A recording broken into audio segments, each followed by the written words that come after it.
Takk skal du ha, president. Jeg tillater meg å stille følgende spørsmål til klima- og miljøvernministeren.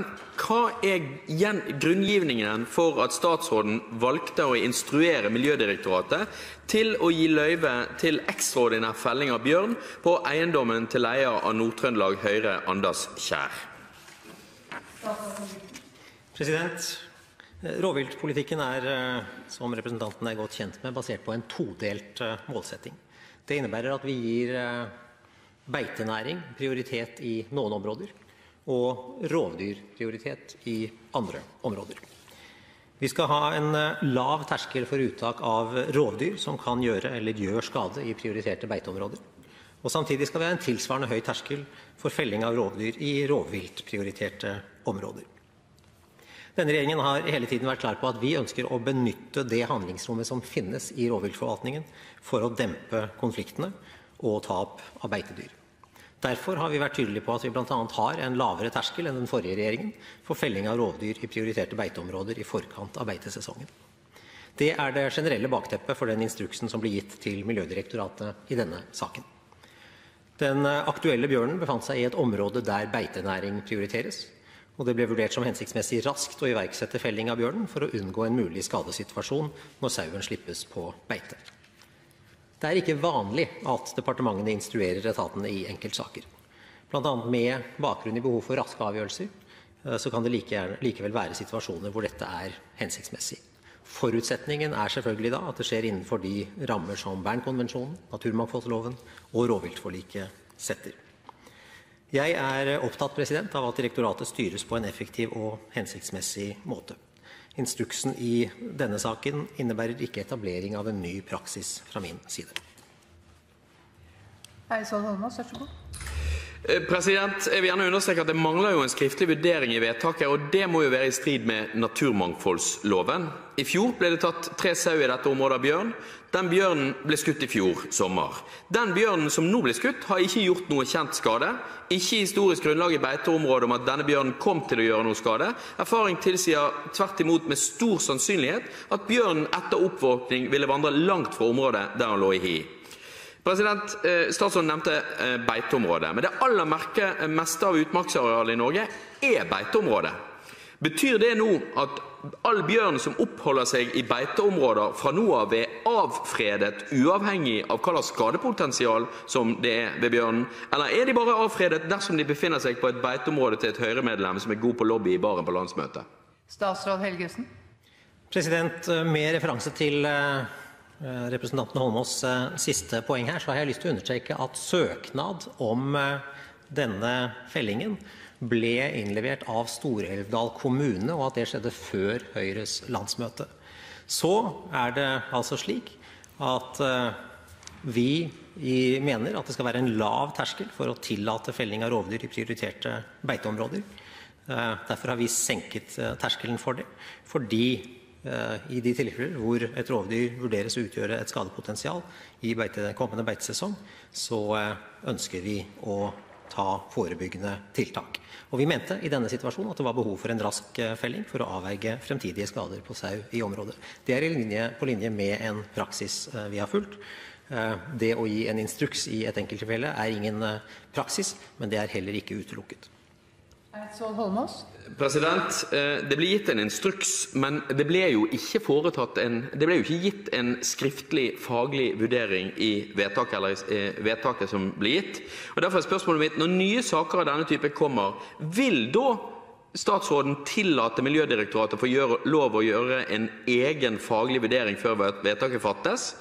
For det er grunn til å stille spørsmålet hva slags saksbehandlingspraksis som egentlig gjelder nå. Og det er sånn at statsråden har et ansvar for å følge opp Stortingets mål om 13 årlige ynglinger av bjørn i Norge. Det er nå en nedgang i bjørnebestanden fra 166 dyr i 2010 til 128 bjørn i 2015. Den årlige ynglingen for 2015 er estimert til under 6, med andre ord langt under Stortingets mål. Hva er sannsynligheten for at statsråden klarer å nå Stortingets bjørnemål dersom statsråden har tenkt å skyte bjørn som ikke gjør skade, men som er i beiteområdet? Statsråd Helgesen. Jeg har lyst til å understreke, president, at det er Stortingets føringer om en tydelig soneforvaltning og en lav terskel for uttak av rovdyr som bakgrunnen i denne saken. I denne saken så var det behov for en rask avgjørelse, og det var vurderingen blant annet fordi det var gode sporingsforhold i denne perioden, og at man nylig hadde mottatt kunnskap om bjørnens posisjon. Det ofte utfordrende med ekstraordinære uttak, og da det viktig å utnytte gode forhold for felling når disse byr seg. Og instruksen ble gitt skriftlig. Det også viktig for at vi skulle sikre åpenhet i denne saken. Så det slik når det gjelder behovet for å få bjørnebestanden opp, at det viktigste tiltaket vi kan gjøre der å verne om bjørnebinnene. Det der utbredelsen i både antall og areal øker svært sakte. De lever stort sett i grenseområdene til våre naboland, mens hannbjørner mer streifdyr og oftere vil befinne seg i beiteprioriterte områder. Ja, takk. Neste spørsmål fra representanten Anne Tingelstad Wøien, Senterpartiet, til klima- og miljøminister Vidar Helgesen. Tingelstad Wøien, vær så god. Ja, president, jeg tillater meg å stille følgende spørsmål til klima- og miljøvernministeren. Hva vil regjeringen gjøre for å sørge for at bestandsmålene for rovvilt som ligger over avtalens måltall, kommer ned på avtalte måltall, slik at rovviltforlikets todelte målsetting om også fortsatt beitebruk i hele landet sikres? De siste endelige bestandstallene viser at vi ligger under bestandsmålet for bjørn, gaupe og ulv, mens vi ligger over bestandsmålet for jerv. For kongeørn ligger vi om lag midt i intervallmålet. For de artene som ligger under målet det bjørn som den største utfordringen. Vi har under halvparten av de ungekull Stortinget har vedtatt at vi skal ha. Et viktig tiltak og vil fortsatt være å beskytte hunnbjørner fra felling. Vi bør også vurdere et nærmere samarbeid med Sverige, da bjørnebestanden grenseoverskridende. For gaupe hadde vi i fjor en bestand som lå 4,5 ungekull under det nasjonale målet på 65 årlige ungekull. Gaupebestanden reguleres effektivt med kvotejakt, og målet skal nås gjennom de kvoter som settes. Endelig bestandsrapport for ulv viste 2 helnorske ungekull vinteren 2014-2015. Målet 3 årlige helnorske ungekull. Foreløpig bestandstall denne vinteren viser at vi trolig ligger godt over bestandsmålet, men neste endelige bestandsrapport foreligger 1. juni. For ulv lisensfelling et godt bestandsregulerende virkemiddel, og målet skal primært nås gjennom de kvoter som settes. Jervebestanden har de senere år vært over bestandsmålet på 39 årlige ungekull. Siste rapportering viste 65 kull i 2015. Av disse ble 17 tatt ut gjennom ekstraordinært uttak, slik at bestandstallet i beitesesongen 2015 var på 48 ungekull. Det 9 over målet. Den største utfordringen vi har knyttet til jerv å effektivisere lisensfellingen. Derfor åpnet vi i fjor for praktisk utprøving av nye virkemidler for å gjøre lisensfelling av jerv mer effektiv. Virkemidlene skal prøves ut over 3 år og omfatte bruk av kunstig lys på åte for jerv og bruk av elektronisk overvåkning av fangstbås. I tillegg har vi gjort det mulig etter søknad til kommunen å bruke snøskuter for å drive tilsyn av jervebås og bruk av snøskuter til uttransportering av åte og jervebås. Denne våren det så langt registrert langt færre jerv enn i 2015. Frem til 3. mai det registrert 30 ungekull av jerv. Av disse 2 tatt ut gjennom ekstraordinære hiuttak. I tillegg det gjort ekstraordinære uttak av 19 enkeltdyr, slik at det til sammen tatt ut 25 enkeltdyr. Endelig tall for jervebestanden foreligger 1. oktober. Tingelstad Wøien. Ja, president, som statsråden sikkert har skjønt, så jeg fra Oppland og veldig opptatt av selvsagt jervebestanden som i Oppland.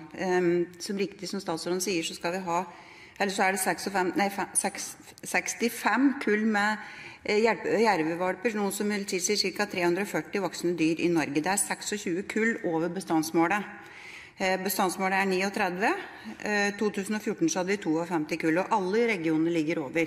Og Hedmark, i fjor så var det noen 17 kull, og målet var 10. Oppland hadde 10 kull, og målet 4. Det var også satt en jaktkvote i Oppland i år på 21 dyr, og lisensjakta tok ut 7 dyr. Det vil si at vi har 14 ekstra dyr i fjellet som ikke skal være der. Statsråden pekte på de tiltakene som var tatt i gang i forhold til det med åte og lys og skuter for å se etter åtene blant annet. Men vi vet at vi har veldig vanskelig jaktterreng i Oppland med vær og føreforhold og store områder. Vi er enige om at lisensfellingen ikke har vært effektiv nok til å holde jervebestanden på det nasjonale bestandsmålet på 39. Og det er altså derfor vi har gjort forskriftsendringer for å prøve ut nye virkemidler. Det er i alt 7 prosjekter fordelt på nesten hele landet. Et av disse prosjektene er i Oppland. Jeg mener at vi må la disse prøveprosjektene nå få gå sin gang. De skal vare i 3 år, og at vi ser effekten av dette før vi evaluerer effekten og eventuelt vurderer nye virkemidler, eller ytterligere andre virkemidler. Et tiltak som jeg mener vil ha stor tapsreduserende effekt, det er blant annet en nå tidligere nedsankning av sau i prioriterte jerveområder. Opp til halvparten av tapet skjer ifølge undersøkelser etter 1. september, og jeg kommer derfor til å be regional forvaltningsmyndighet om å se nærmere på dette. Ja, altså Problemet i Oppland er at det er for mange dyr der. Altså Vi har ikke greid å ta ut på de ekstraordinære tiltakene, og da må vi se på hva er det som er feil med de ekstraordinære tiltakene. Det er blant annet det at folk kommer ikke tidlig nok ut i området for å kunne ta ut de dyra som er der, på grunn av vær og føreforhold, storm i fjellet osv. Vi skjønner selv at det ikke er veldig lett å drive med jakt da. Det som rovviltnemnda i Oppland har spurt om, er om å få lov til å overta forvaltninga fra 15. februar til 1. juni, og jeg synes personlig at det vil være en veldig god idé. Og vi vet også at statsråden tidligere har tatt ord for at det skal være en gjennomføring eller en evaluering som kommer nå til sommeren. Men det er allikevel en god stund fram til sommeren, og det er for mange dyr i området nå. Og spørsmålet er hvilke tiltak er det statsråden vil iverksette nå for å ta ut den resterende delen av den kvota som da er for høy, og de dyra som er for mange nå før vi setter saua på beite. Statsråd Helgesen.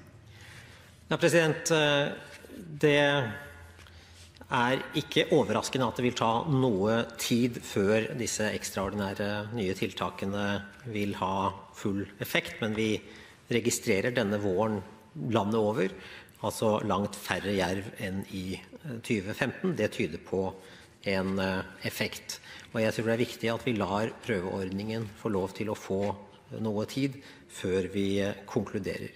Men det er viktig å ha en løpende oppmerksomhet om dette. Vi ønsker å komme ned på bestandsmålet, og det er viktig også med en god dialog med de regionale forvaltningsmyndighetene om utviklingen.